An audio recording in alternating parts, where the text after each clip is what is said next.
Oh, no, yeah, excuse me. I'm just hurrying along here. I have some things in my day I need to get along with, and... No, pardon me. Oh, I'm so sorry. Yeah, I'm so sorry. I didn't We bumped see you into each other Yes, there, and I dropped all of my things. Yeah, you dropped. Here, let me help you pick them up. Let me help this you. up and, my. Yes, so sorry about that. I didn't realize that your hand was resting on the same object that my hand was resting on. Yeah. Oh, you're really beautiful. Glasses. Oh, thank you. They're part of the new line by DSP. Glasses by DSP, bringing clarity to your love life.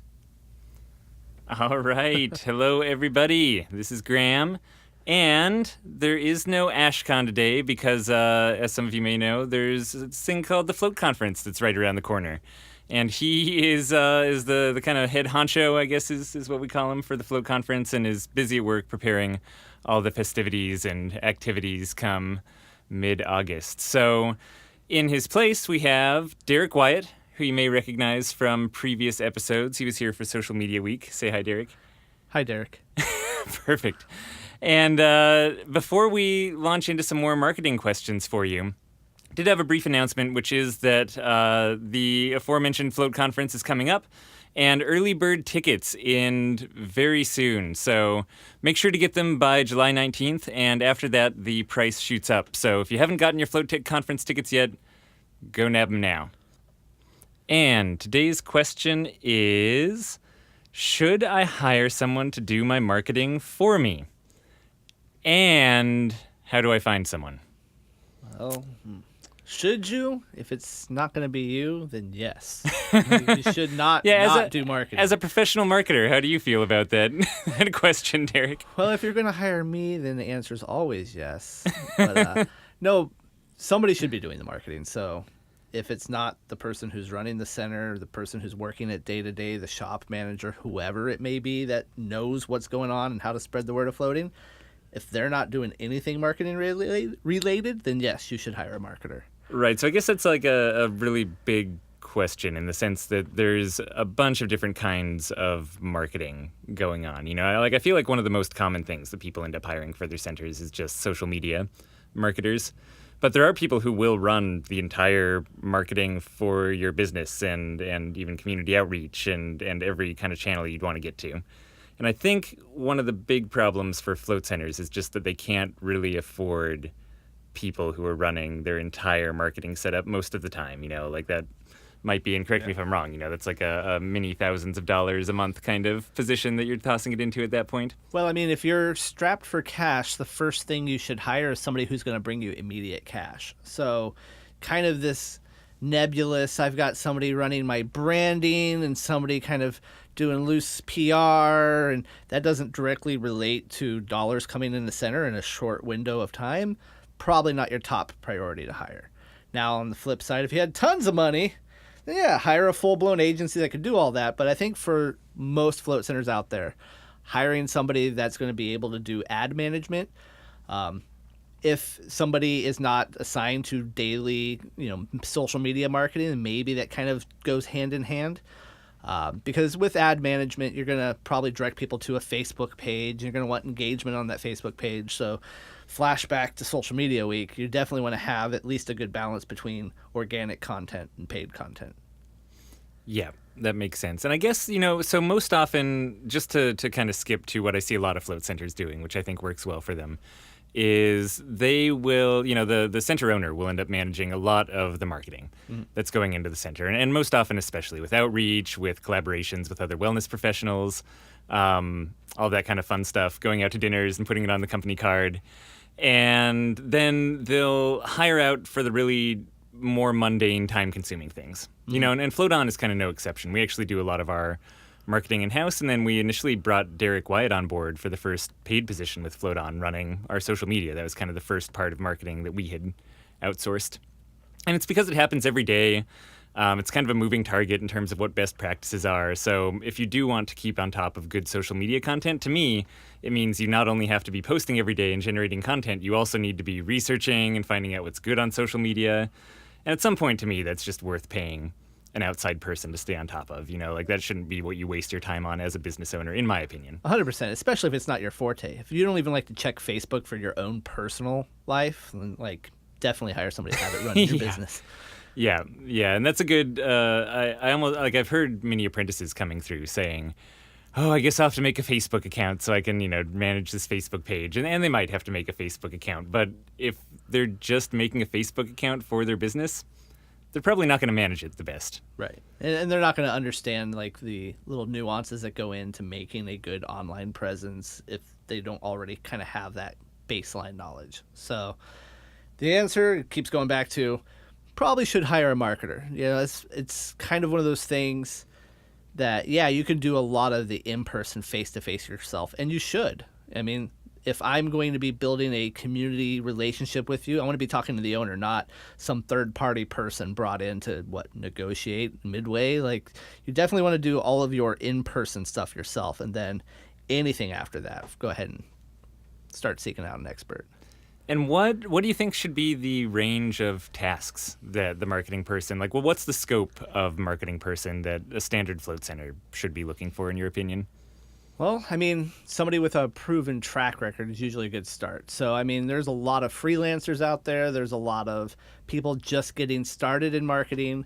Some of them are fresh out of college, and they could be a good option. Some of them are doing a complete career flip, and marketing seems like an easy alternative for them. Right. And so there's a lot of, I mean, in Portland alone, I've probably met 100 people getting into marketing as a service provider with no marketing experience. They watch a lot of online tutorials, take a lot of classes, parrot what the social media experts and marketing experts say out there to people who know a little bit less than that, and get hired. And then they fail miserably pretty quickly.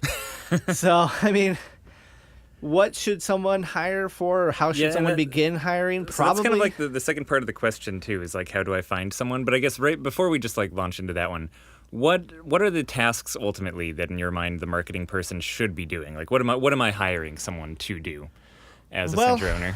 I mean, outreach online. So that goes with social media posts, email. So if you're doing like a monthly newsletter or some kind of like onboarding drip campaign, if you don't know what those words mean, you should definitely hire a marketer.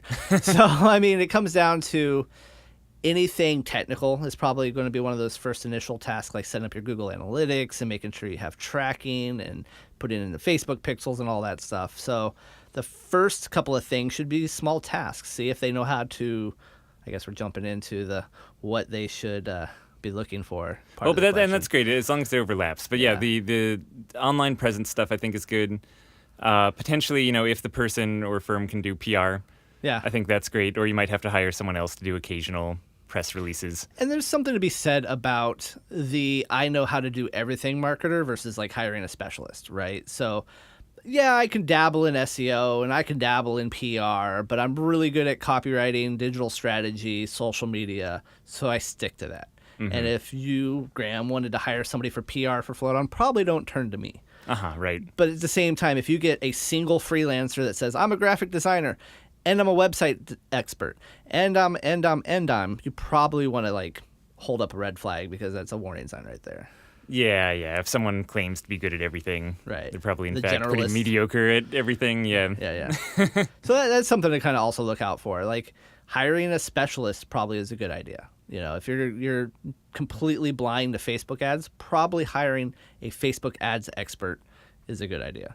If you hate social media, probably getting a social media community manager is a good idea. And maybe those are different people. I would bet that your Facebook ads person should also be good at social media. That should probably be one of those things. If they're not good at organic posts, probably not going to be good at paid posts, because all paid posts are putting money on something that would be good organic otherwise. Good copywriting, good imagery, idea of audience in mind. They should have that whether it's paid or not. Cool. So it's kind of a lot of stuff that I would think too. And I guess, certain people have marketers on board for branding and more, I guess, soft sort of marketing like that. And I would say you'll probably need to invest some in that at the beginning, especially if your background isn't in graphic design or logo creation or something like that.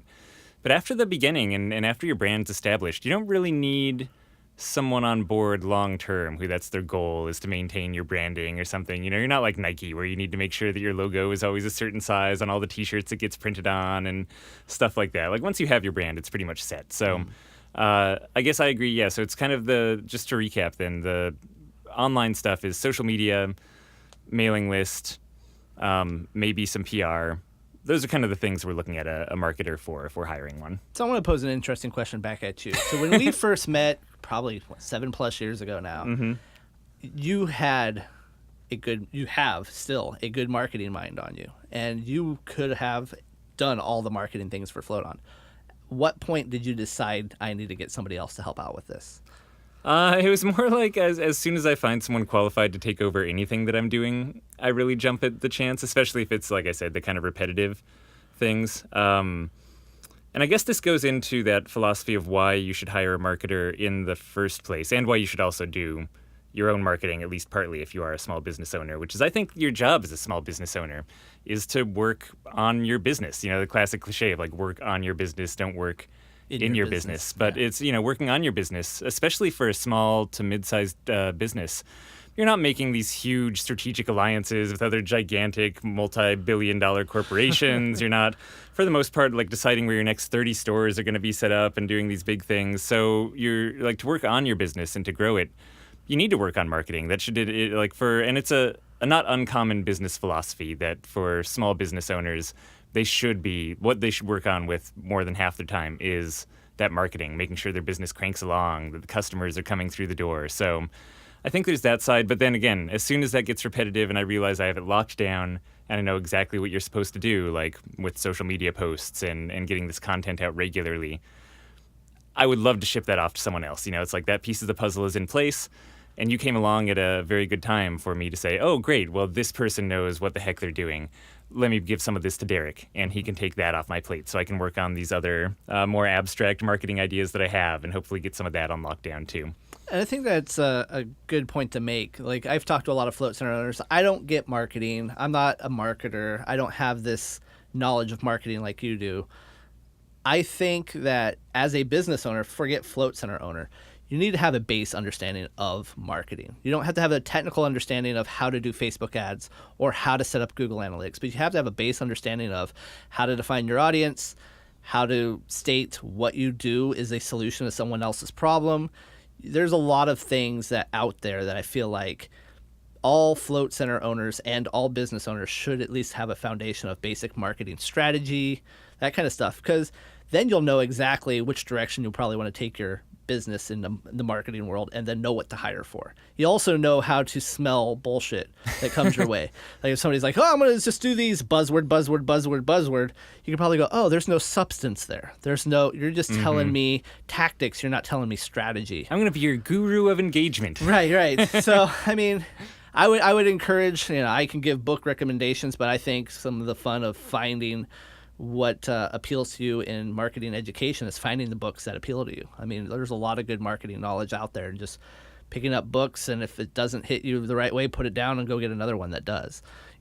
All books are written in different tones and manners, but pick up a couple of like the more modern ones, pick up some older ones. I love the 22 Immutable Laws of Marketing. It kind of helps you with positioning and strategy and stuff like that. Yeah, that's great. And just get that base knowledge, so when you do go to hire, you're going to at least hire closer to the right person. Yeah, it's just like in anything, it's hard to hire contractors to do construction if you don't have experience in construction yourself. Right. And it's just going to be hard to hire a really good marketer if you don't have experience in marketing yourself.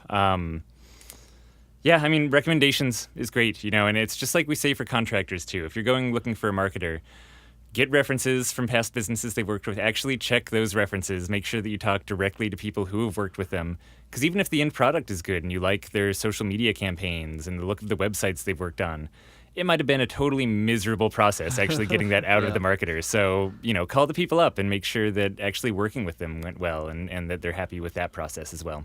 And if you're interviewing a marketer or an agency, ask them not for free work, but ask them for a few ideas of where they would take your business. Right. So if they have any substance to them, they're not going to give you their one and only idea and then not have anything. They're not going to be afraid to give you their idea, then have you go do it. They're going to have plenty of ideas and strategies in the bank. So at least testing the depth of their knowledge is going to be good too, as far as like, what would you do? Give me a 3-month strategy. And they shouldn't, if they have any substance, they shouldn't be afraid that you as a small business owner are going to run with that strategy on your own. Yeah, for sure. Okay. I think that's it for this episode. But plenty more to come. Yep. Look forward Daily. to more marketing advice coming right up. Just check your podcast feed tomorrow. And in the meantime, if any of you have questions of your own, go to floatanksolutions.com/podcast. /podcast. All right. Thanks, everybody.